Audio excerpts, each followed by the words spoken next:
This is Democracy Now!, democracynow.org, The War and Peace Report. I'm Amy Goodman. And I'm Juan Gonzalez. Welcome to all of our listeners and viewers around the country and around the world. We begin today's show looking at Indonesia's hotly contested presidential election. A quick count shows Jakarta Governor Joko Widodo has a several-point lead over former Army General Prabowo Subianto. But Prabowo has refused to concede defeat. Official results won't be known until after July 20. On Wednesday, both Widodo and Prabowo addressed their respective supporters and claimed a mandate to lead the nation. The fate of Indonesia is decided by us. We want a better Indonesia. We want all Indonesians to be healthy. We want our people to be educated, and we want our people to be civilized. We're thankful that all the data showed that we, the candidate team number one, Prabowo Hatta, have received the support and mandate from the people of Indonesia. The American investigative journalist Alan Nairn recently reported Indonesian forces tied to Prabowo have waged a campaign to rig the election in his favor, including ballot tampering, street violence, and threats against rivals.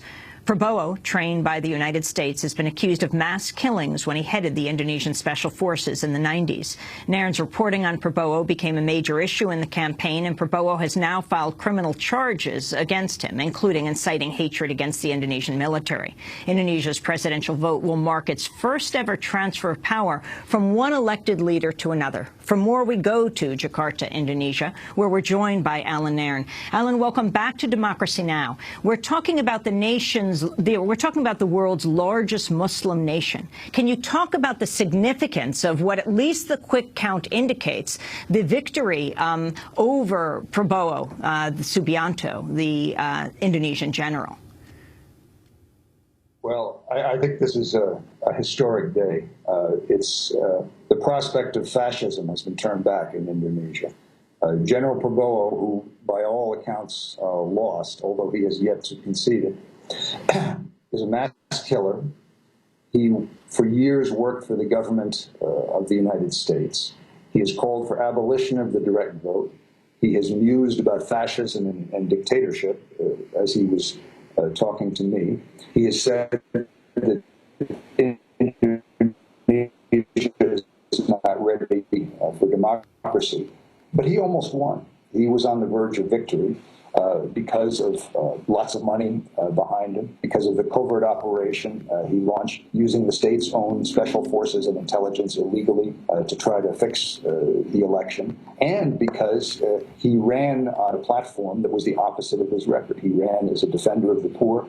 He ran as an opponent of the United States, when in fact, for years, he has helped the U.S. Corporation avoid the war. And for years, as he told me, and his Pentagon documents verify, he worked for the Defense Intelligence Agency and with U.S. Special Forces.